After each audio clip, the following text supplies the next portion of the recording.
আইনশৃঙ্খলা পরিস্থিতি নিয়ে প্রধান উপদেষ্টার জরুরি বৈঠক। অংশ নেন কয়েকজন উপদেষ্টা ও ৩ বাহিনীর প্রধানরা।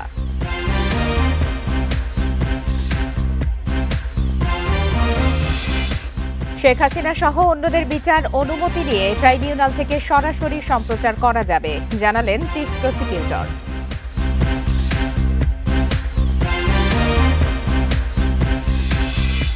সরকারের মধ্যে কিছু অনুপ্রবেশ ঘটিয়ে বাংলাদেশকে ভিন্ন দিকে নিয়ে যাওয়ার অপচেষ্টা চলছে, মন্তব্য মির্জা ফখরুলের।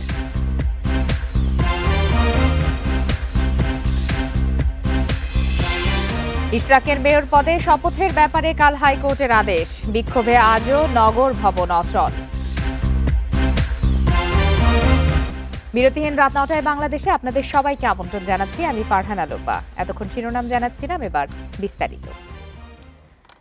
দেশের আইনশৃঙ্খলা পরিস্থিতি পর্যালোচনা করতে জরুরি বৈঠক করেছেন প্রধান উপদেষ্টা অধ্যাপক মোহাম্মদ ইউনূস। উচ্চ পর্যায়ের এই বৈঠকে অংশ নেন কয়েকজন উপদেষ্টা ও ৩ বাহিনীর প্রধান। মঙ্গলবার রাষ্ট্রীয় অতিথি ভবন যমুনায় অনুষ্ঠিত বৈঠকে রাজধানী ঢাকা ও ঢাকার বাইরের আইনশৃঙ্খলা পরিস্থিতি নিয়ে আলোচনা হয়। প্রধান উপদেষ্টার প্রেস উইং জানায়, প্রধান উপদেষ্টা আইনশৃঙ্খলা পরিস্থিতি স্থিতিশীল রাখার ওপর গুরুত্ব আরোপ করেছেন। সরকারের নিরাপত্তা বাহিনীর প্রশংসা করে প্রধান উপদেষ্টা সবাইকে আরও সতর্কতার সাথে আইনশৃঙ্খলা পরিস্থিতি নিয়ন্ত্রণের নির্দেশনা দেন। সভায় স্বরাষ্ট্র, পররাষ্ট্র ও জাতীয় নিরাপত্তা উপদেষ্টা এবং সেনা, নৌ ও বিমান বাহিনীর প্রধানরা উপস্থিত ছিলেন।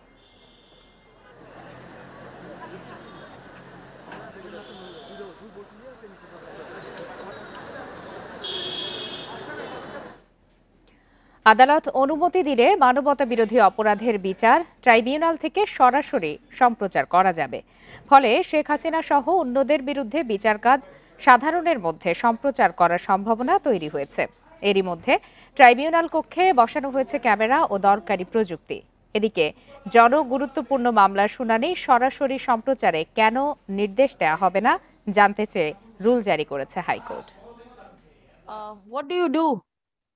ভারত, পাকিস্তান সহ বিশ্বের অন্তত ২১টি দেশে আদালতের কার্যক্রম সরাসরি সম্প্রচার করা হয়।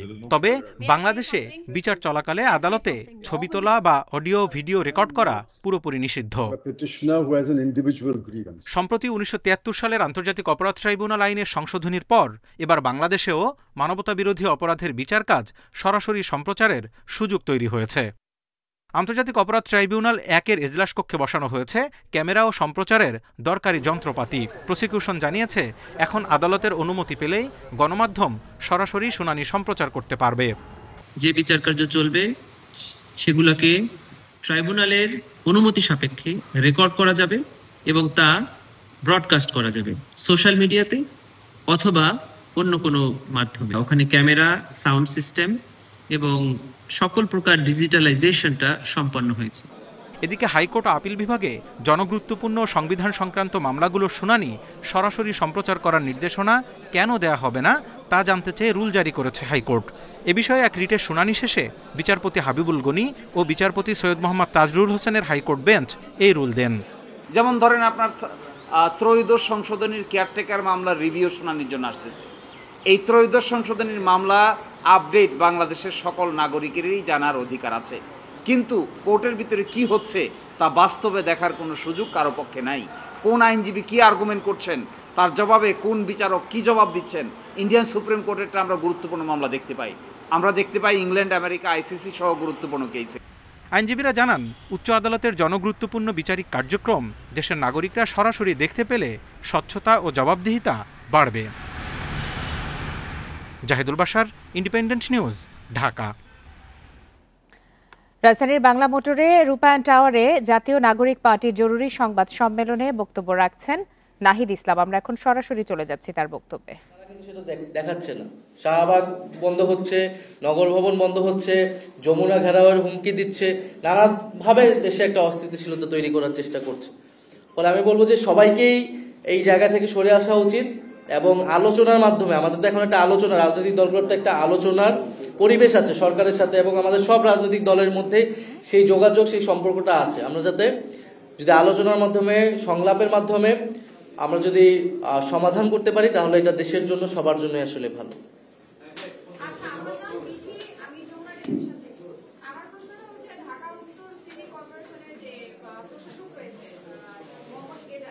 তাকে একবার হিজবুত বলা হচ্ছে, একবার এনসিপি বলা হচ্ছে, এই ইস্যুটা আপনাদের মধ্যে উত্তর সিটি কর্পোরেশনের যিনি প্রশাসক রয়েছেন মোহাম্মদ এজাজ, ওনার সাথে এনসিপির কোনো সম্পর্ক নাই। এই অভিযোগ যারা করতেছেন তারা রাজনৈতিক উদ্দেশ্য নিয়ে এই অভিযোগটা করতেছেন।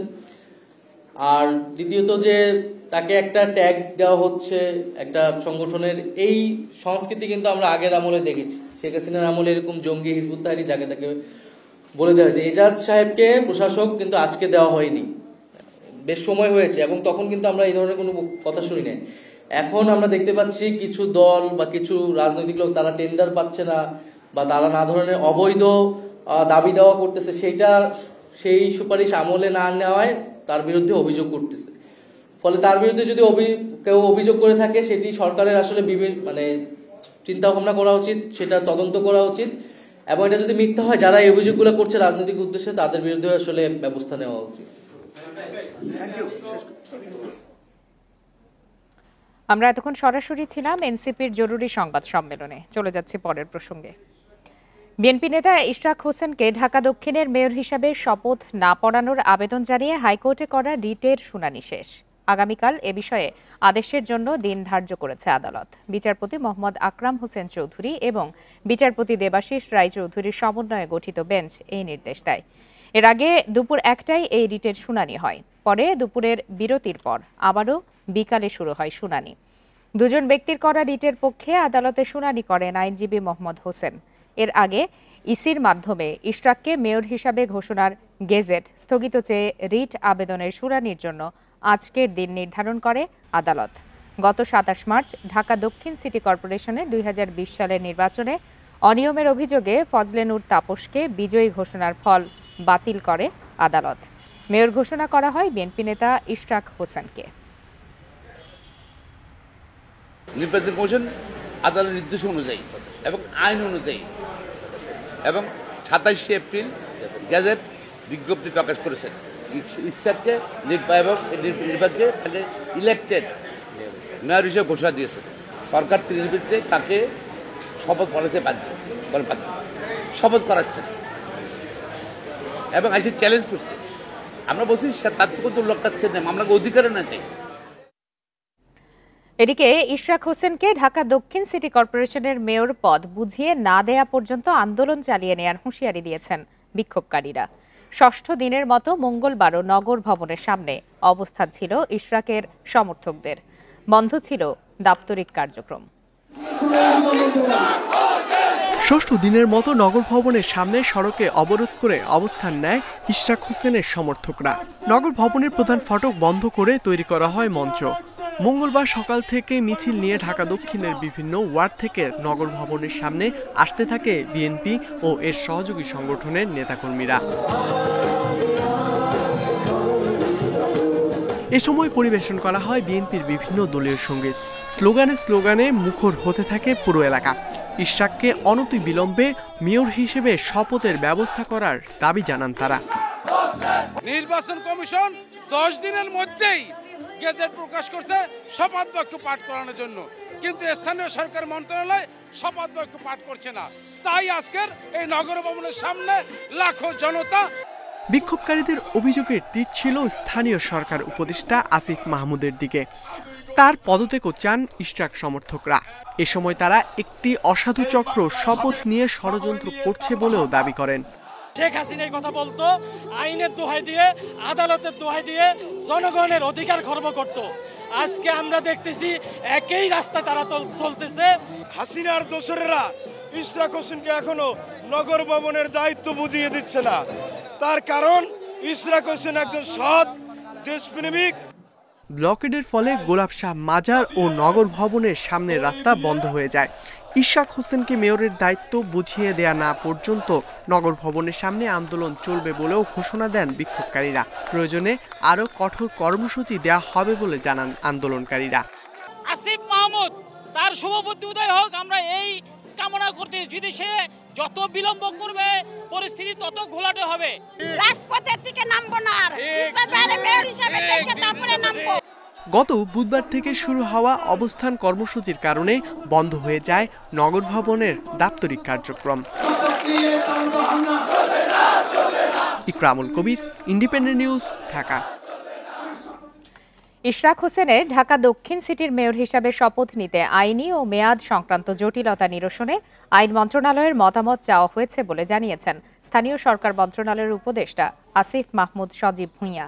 দুপুরে সাভারে যুব সমাবেশে যোগ দিয়ে তিনি আরও বলেন, যেহেতু আদালতে একটি রিট পিটিশন হয়েছে, তাই একদিকে বিচারাধীন বিষয়, আরেক দিকে আইনি জটিলতা তৈরি হয়েছে। এগুলোর সমাধান হলে একটি সিদ্ধান্তে পৌঁছানো যাবে। এ সময় ইশরাক হোসেন ইস্যুতে তাকে দোষারোপের বিষয়ে উপদেষ্টা বলেন, আইনি জটিলতা ও আদালতে বিচারাধীন বিষয়ে তাকে ব্যক্তিগতভাবে আক্রমণ করা সমীচীন নয়। নানা ধরনের আইনি জটিলতা তৈরি হয়েছে, মেয়াদ সংক্রান্ত জটিলতা তৈরি হয়েছে। এই জটিলতাগুলো নিরসনে আমরা আইন মন্ত্রণালয়ের মতামত চেয়েছি এবং এই রিট পিটিশনের শুনানি হয়তো আজকে হওয়ার কথা।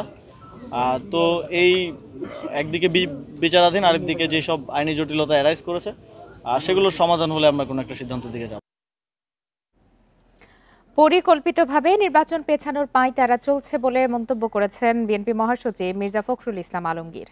দুপুরে বিএনপি চেয়ারপারসনের গুলশানের কার্যালয়ে এক যৌথ সভা শেষে ভার্চুয়াল সংবাদ সম্মেলনে একথা বলেন তিনি। বলেন, সরকারের মধ্যে কিছু অনুপ্রবেশ ঘটিয়ে বাংলাদেশকে ভিন্ন দিকে নিয়ে যাওয়ার চেষ্টা করা হচ্ছে।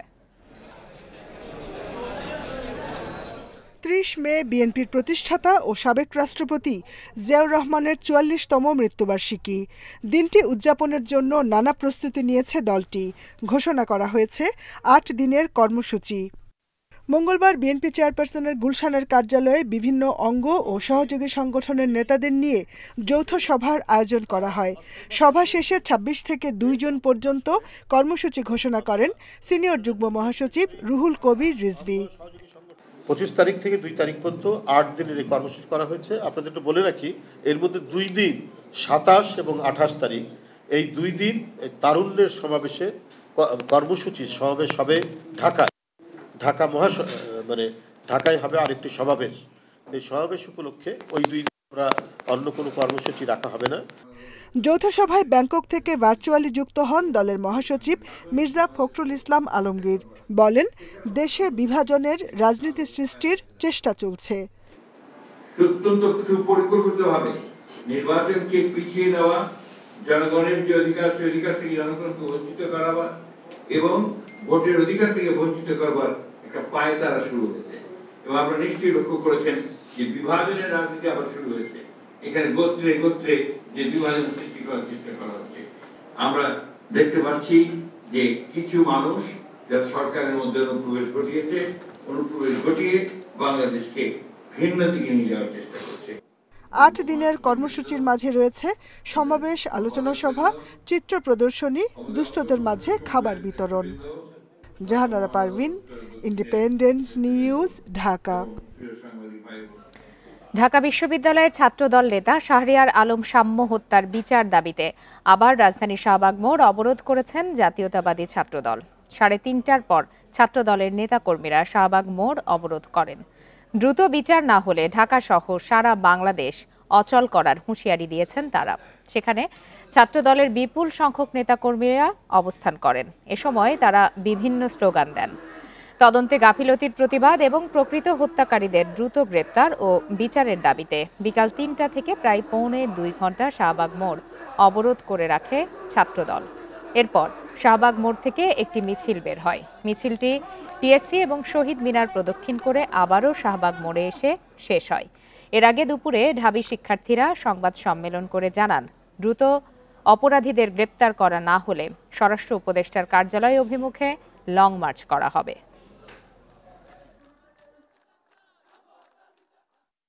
জুলাই আগস্ট আন্দোলনের যে সকল সুবিধাভোগী যারা রয়েছে, সরকারে রয়েছে, বিশেষ করে উপদেষ্টা সহ তাদের যে সংগঠন রয়েছে, তারা আজকের দিন পর্যন্ত এই সাম্য হত্যার বিচারের দাবিতে তারা সোশ্যাল মিডিয়াও দুঃখ প্রকাশ করে নাই। সাম্যের পরিবর্তে পরের কথা, আমাদের পরের তো কথা, জানাজা নামাজটা পড়ার, সাম্যের জানাজা নামাজ পড়ার প্রয়োজন মনে করে নাই। এই কি জুলাই আগস্টের স্পিচ ছিল? আমরা তাদের ধিক্কার জানাচ্ছি।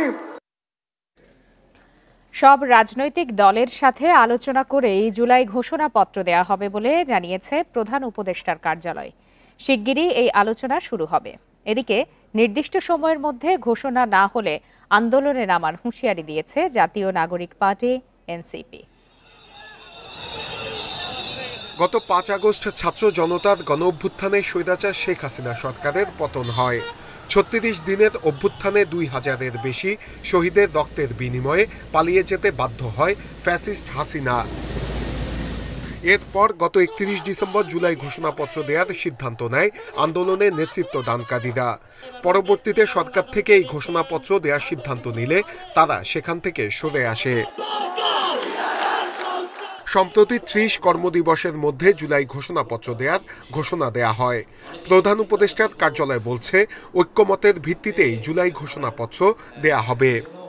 ৩০ কর্মদিবসে কথাবার্তা হবে, পলিটিক্যাল পার্টিগুলোর সাথে কথাবার্তা হবে, এবং যদি কোনো ডিফারেন্স থাকে এই ডিফারেন্সটা কতটা ন্যারোয়িং করা যায় নিয়ে এসে ন্যারোয়িং করে নিয়ে এসে একটা যাতে প্রোক্লেমেশনটা ডিক্লেয়ার করা যায় সবাই মিলে।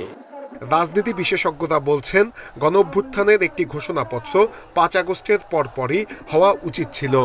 দেরিতে হলেও এখন সেটি দেয়া উচিত। সরকারের উচিত রাজনৈতিক দলগুলোর সাথে একটু ঘন ঘন বসা এবং একটা ঐক্যমত্যে পৌঁছা যে প্রোক্লেমেশনের ব্যাপারে, যেন এটা নিয়েও কোনো ঝামেলা না হয় ভবিষ্যতে, এবং এই প্রোক্লেমেশনটা যত দ্রুত পারা যায় দিয়ে দেওয়া উচিত। জাতীয় নাগরিক পার্টি বলছে নির্দিষ্ট সময়ের মধ্যে জুলাই ঘোষণাপত্র না দেয়া হলে কঠোর কর্মসূচি দেয়া হবে। সরকার যদি আবারও এই জুলাই বিপ্লবের ঘোষণাপত্র নিয়েই যদি তারা আবার প্রহসন শুরু করে, তাহলে সেটির জবাব আমরা রাজপথেই দিব।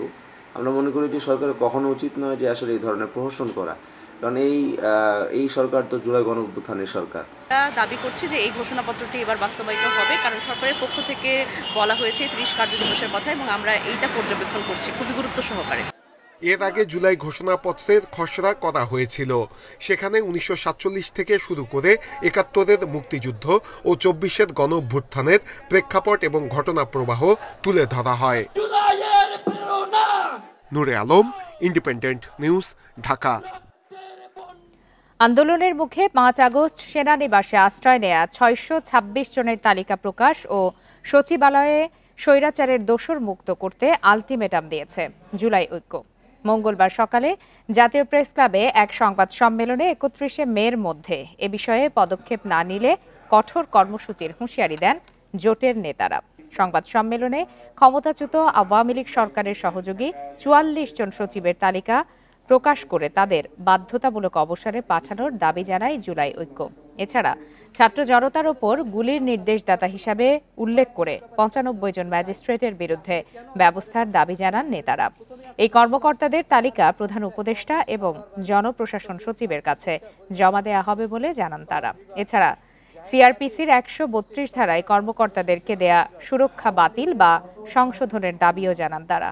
আওয়ামী লীগ নিষিদ্ধের দাবিতে গত ৬ মে বেশ কিছু সামাজিক ও রাজনৈতিক সংগঠন জুলাই ঐক্য নামের এই জোট গঠন করে। আগামী ৩১শে মে এর মধ্যে তালিকায় উল্লেখিত সন্ত্রাসী দল আওয়ামী লীগের সকল দোসরদের বাধ্যতামূলক অবসর দিতে হবে। ৩ সরকারি কর্মদিবসের মধ্যে তদন্ত কমিটি গঠন করে দৃশ্যমান কাজের অগ্রগতি দেশের জনগণকে দেখাতে হবে। সময় হচ্ছে ৩ সরকারি কর্মদিবস। গাজীপুরের কাশিমপুর কেন্দ্রীয় কারাগার থেকে জামিনে মুক্তি পেয়েছেন চিত্রনায়িকা নুসরাত ফারিয়া। জুলাই গণঅভ্যুত্থানে হত্যা চেষ্টার মামলায় কারাগারে পাঠানোর একদিনের মাথায় জামিন পেলেন তিনি।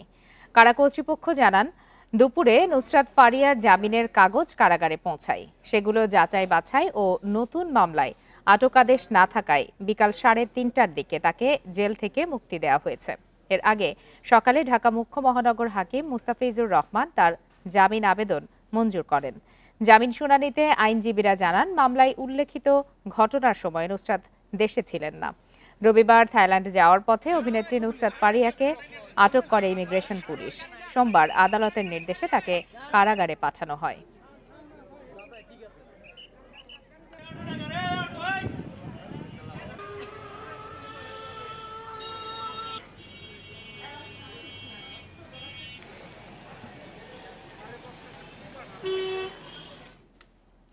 স্টারলিংকের কারণে দেশের সার্বভৌমত্ব ও নিরাপত্তা বিঘ্নিত হবে না বলে নিশ্চিত করেছেন প্রধান উপদেষ্টার বিশেষ সহকারী ফয়েজ আহমেদ তৈয়ব। এই সংক্রান্ত আইনও পরিবর্তন করা হচ্ছে বলে জানান তিনি। সকাল থেকে দেশে স্যাটেলাইট ভিত্তিক ইন্টারনেট স্টারলিংকের যাত্রা শুরুর পর দুপুরে ফরেন সার্ভিস একাডেমিতে সংবাদ সম্মেলনে এসব তথ্য তুলে ধরা হয়। মঙ্গলবার সকাল থেকে দেশে যাত্রা শুরু করলো স্যাটেলাইট ভিত্তিক ইন্টারনেট স্টারলিংক। এর মধ্য দিয়ে নতুন যুগে প্রবেশ করেছে বাংলাদেশ। দুপুরে এ সংক্রান্ত সংবাদ সম্মেলনে জানানো হয়, আগামীতে কেউ চাইলেও জুলাইয়ের মতো ইন্টারনেট বন্ধের সুযোগ পাবে না। পরিবর্তন করা হচ্ছে এই সংক্রান্ত আইনও। ইন্টারনেটের উপর নিয়ন্ত্রণ প্রতিষ্ঠার যে আওয়ামী উদ্যোগ ছিল সেখান থেকে আমরা সরে এসেছি এবং সাইবার নিরাপত্তা আইনে আমরা ইন্টারনেটকে নাগরিক অধিকার হিসেবে স্বীকৃতিও দিয়েছি। তো সেদিক থেকে নিয়ন্ত্রণের বিষয়টা আমরা সেভাবে আমলে নিই। এখন রেগুলেটরির প্রশ্নে আমরা কিভাবে রেগুলেটরি প্রশ্নকে অ্যাড্রেস করব সেজন্য আমরা দুটো বিষয়ে পদক্ষেপ নিয়েছি। প্রাথমিকভাবে দুটি প্যাকেজ দিয়ে শুরু হচ্ছে স্টারলিংক কার্যক্রম। মাসিক ৬,০০০ ও ৪,০০০-এ ব্যবহার করা যাবে এই সংযোগ। তবে সেটআপ যন্ত্রপাতির জন্য এককালীন খরচ হবে ৪২,০০০ টাকা। এতে থাকবে না কোনো স্পিড ও ডাটা লিমিট। তারা দুটো প্যাকেজ নিয়ে আসছে। একটা প্যাকেজ হচ্ছে রেসিডেন্স, স্টারলিংক রেসিডেন্স, সেটা বাংলাদেশি গ্রাহকদের জন্য ৬,০০০ টাকা প্রতি মাসে। দ্বিতীয় গাইড প্যাকেজটা হচ্ছে স্টারলিংক লাইট, সেটা ৪২০০ টাকা করে। স্টারলিংকের মতো আরও বেশ কয়েকটি ইন্টারনেট কোম্পানি দেশে আসতে চায় বলেও জানানো হয় সংবাদ সম্মেলনে। পুরো বিষয়টা বলবেন আমাদের। Nahid Kamal, independent news, Dhaka. বসুন্ধরা গ্রুপের চেয়ারম্যান আহমেদ আকবর সোবহান ও পরিবারের সদস্যদের ২৫ ও ২৬ মে জিজ্ঞাসাবাদের জন্য তলব করেছে দুদক। চিঠির মাধ্যমে তাদের ঢাকার সেগুনবাগিচায় দুদকের প্রধান কার্যালয়ে হাজির হতে বলা হয়েছে। দুদকের উপপরিচালক গোলাম মাওলা স্বাক্ষরে এই চিঠি পাঠানো হয়। তাদের বিরুদ্ধে রাজস্ব ফাঁকি, ভূমি জবরদখল, ঋণের অর্থ আত্মসাৎ, অর্থ স্থানান্তর ও হস্তান্তর সহ মানি লন্ডারিংয়ের অভিযোগ রয়েছে। এ বিষয়ে সুষ্ঠু অনুসন্ধানের স্বার্থে তাদের বক্তব্য গ্রহণ করা হবে। আহমেদ আকবর সোবহান, তার স্ত্রী আফরোজা বেগম, তাদের বড় ছেলে সাদাত সোবহান এবং সাদাতের স্ত্রী সোনিয়া ফেরদৌসি সোবহানকে ২৫ মে জিজ্ঞাসাবাদের জন্য ডাকা হয়েছে। ২৬ মে ডাকা হয়েছে আহমেদ আকবর সোবহানের ছেলে ও বসুন্ধরা গ্রুপের ব্যবস্থাপনা পরিচালক সায়েম সোবহান আনভীর সহ অন্যান্যদের।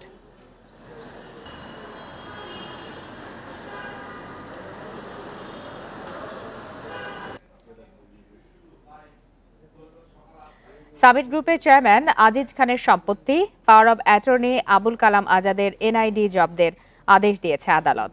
তার বিদেশ যাত্রাও নিষেধাজ্ঞা দেওয়া হয়েছে। দুদকের আবেদনে মঙ্গলবার ঢাকার মেট্রোপলিটন সিনিয়র স্পেশাল জজ মোহাম্মদ জাকির হোসেন এই আদেশ দেন। দুদক জানায়, গোয়েন্দা সূত্রে আজিজ পরিবারের সম্পত্তি হস্তান্তর চেষ্টার খবর পায় তারা। গণঅভ্যুত্থানে আওয়ামী লীগ সরকারের পতনের কয়েকদিন আগেই বিদেশে পালিয়ে যান সামিট গ্রুপের চেয়ারম্যান আজিজ খান ও তার পরিবারের সদস্যরা। আজিজ খান গোপালগঞ্জ ১ আসনের সাবেক সংসদ সদস্য ফারুক খানের ভাই। অভিযোগ রয়েছে, আওয়ামী লীগ সরকারে পরিবারের প্রভাব কাজে লাগিয়ে সামিট গ্রুপ এবং স্বার্থ সংশ্লিষ্ট প্রতিষ্ঠানের মাধ্যমে অবৈধ সম্পদ অর্জন করেছেন আজিজ খান। এছাড়া হাজার কোটি টাকা বিদেশে পাচারের অভিযোগও অনুসন্ধান করছে দুদক। তাদের অনুপস্থিতির কারণে আমাদের অনুসন্ধান কাজ থেমে থাকবে না। অনুসন্ধান কাজ দুর্নীতি দমন কমিশন আইন ও বিধিমালা অনুযায়ী চলমান থাকবে। আমাদের যে টিম কাজ করছে তারা প্রতিবেদন দাখিল করবে, সে অনুযায়ী প্রতিবেদনের আলোকে তাদের বিরুদ্ধে ব্যবস্থা নেওয়া হবে। আজিজ পরিবারের সদস্যদের সম্পত্তি বিক্রি করার চেষ্টা চলছে বলে সম্প্রতি গোয়েন্দা সূত্রে জানতে পারে দুদক। এই জন্য power of attorney Abul Kalam আজাদের এনআইডি জব্দ এবং তার বিদেশ যাত্রায় নিষেধাজ্ঞা চায় দুদক। যারা অভিযোগ সংশ্লিষ্ট ব্যক্তি থাকেন তাদের অনুসন্ধান কার্যক্রমের সাথে যে জিনিসগুলো আমাদের প্রয়োজন হবে, যদি আমাদের অনুসন্ধান দলের কাছে প্রতীয়মান হয় যে কোনো অভিযোগ সংশ্লিষ্ট ব্যক্তি পালিয়ে যেতে পারেন, তাহলে তাদের জন্য কি পদ্ধতি অনুসরণ করতে হবে আমাদের অনুসন্ধানকারী কর্মকর্তারা সেই বিষয়টি জানেন। নিশ্চয়ই তারা সেই বিষয়ে ব্যবস্থা নেবেন। ধারণা করা হচ্ছে পরিবারের সদস্যদের নিয়ে এখন সিঙ্গাপুরে বসবাস করছেন সামিট গ্রুপের চেয়ারম্যান আজিজ খান। রিশাদ হুদা, ইন্ডিপেন্ডেন্ট নিউজ, ঢাকা। ইঞ্জিনে আগুন ধরে যাওয়ায় ওড়ার ১ ঘন্টা পর টার্কিশ এয়ারলাইন্সের একটি উড়োজাহাজ জরুরি অবতরণ করেছে। ঢাকার হযরত শাহজালাল আন্তর্জাতিক বিমানবন্দরে। পাখির আঘাতে উড়োজাহাজটির ইঞ্জিনের 16টি ব্লেড ভেঙে যায়, আগুনও ধরে যায়। ইস্তানবুলগামী এই আকাশযানে 290 জন যাত্রী ছিলেন। সবকিছু ঠিকঠাক। সকাল 7টা হযরত শাহজালাল আন্তর্জাতিক বিমানবন্দরের রানওয়ে ছেড়ে আকাশে ডানা মেলল টার্কিশ এয়ারলাইন্সের টিকে 713 ফ্লাইট, গন্তব্য তুরস্কের ইস্তাম্বুল। 15 মিনিটের মাথায় একটি ইঞ্জিনে স্পার্ক দেখতে পান পাইলট। এ অবস্থায় আকাশে চক্কর দিয়ে তেল পুড়িয়ে 8টা 10 মিনিটে উড়োজাহাজটিকে জরুরি অবতরণ করানো হয়। প্রায় 290 জনের মতো প্যাসেঞ্জার ছিল। তো তারা ওই টেক অফের সময় এটা খুব সম্ভবত বার্ডিট হয়েছে, বাট এরপরে ফ্লাইট পুরোপুরি কন্ট্রোল এবং এয়ারক্রাফট এসে সেফলি ল্যান্ড করেছে। যাত্রীরা সবাই নিরাপদ এবং টার্কিশ এয়ারলাইন্স যাত্রীদের পুনরায় যাতে তারা ফ্লাইট নিয়ে যেতে পারে সেই ব্যবস্থা করছে। পাখির ধাক্কাকে জরুরি অবতরণের কারণ হিসাবে চিহ্নিত করেছে টার্কিশ এয়ারলাইন্স। সংস্থাটি জানিয়েছে উড়োজাহাজটিকে স্থানীয় টেকনিশিয়ানরা মেরামতের চেষ্টা করছেন। যাত্রীদের নেওয়া হয়েছে হোটেলে। এই উড়োজাহাজটি ঠিক করা না গেলে অন্য একটি ফ্লাইটে তাদের গন্তব্য পাঠানো হবে। সেক্ষেত্রে পৌঁছাতে একদিনের বেশি দেরি হবে। উড্ডয়নের সময় যেটা হয়, রানওয়ে থেকে বার্ড স্ট্রাইক করে, এরপরে আমাদের ক্রু টের পায়। ক্যাপ্টেনরা হচ্ছে টাওয়ারের সাথে কথা বলে ওই ফুয়েল বার্ন যেটা করা লাগে ম্যান্ডেটরি, ওটা করে তারপর ইমার্জেন্সি ল্যান্ডিং করছে। আলহামদুলিল্লাহ সব সেফ। সিভিল এভিয়েশন বিশেষজ্ঞরা বলছেন, দেশের প্রায় সব বিমানবন্দরে উড়োজাহাজের উড্ডয়ন ও অবতরণে পাইলটরা পাখি আতঙ্কে ভোগেন। বিমানবন্দরের কাছাকাছি এলাকায় জলাশয় থাকায় মাছসহ কীটপতঙ্গ শিকার করতে আসে ঝাঁকে ঝাঁকে পাখি। রানওয়ে এলাকায় তাদের তাড়াতে রয়েছে একদল বার্ড শুটার। পাশাপাশি কয়েক কোটি টাকার সাউন্ড মেশিন সহ লেজার যন্ত্রও রয়েছে, কিন্তু তাতেও কাজ হচ্ছে না। টেকের পরে হয়ে থাকে তাহলে এটা হচ্ছে ডেঞ্জারাস, কারণ এয়ারক্রাফটের লোডেড ছিল উইথ ওয়ান ইঞ্জিন অফ। এটা কিন্তু খুবই রিস্কি। এয়ারপোর্টে বাজিটা নিয়ে অনেকদিন ধরে কথা হচ্ছে, অনেক প্রপোজাল দেওয়া হচ্ছে, কিন্তু তারা এটা ইয়ে করে। এখন সেই বাজিটের ব্যাপারে তাদের কিন্তু ওরকম কোনো এরিয়া নাই, মেজার নাই। গত 4 বছর বিভিন্ন বিমানবন্দরের বার্ড হিট বা পাখির আঘাতে বিমান বাংলাদেশ এয়ারলাইন্সের লন্ডনগামী অত্যাধুনিক ড্রিমলাইনার সহ দেশি বিদেশি অন্তত 7টি উড়োজাহাজ ক্ষতিগ্রস্ত হয়েছে। আল আমিন হোসেন, ইন্ডিপেন্ডেন্ট নিউজ, ঢাকা। আর এই ছিল আজকের বিরতিহীন রাত 9টায় বাংলাদেশে। ধন্যবাদ সবাইকে।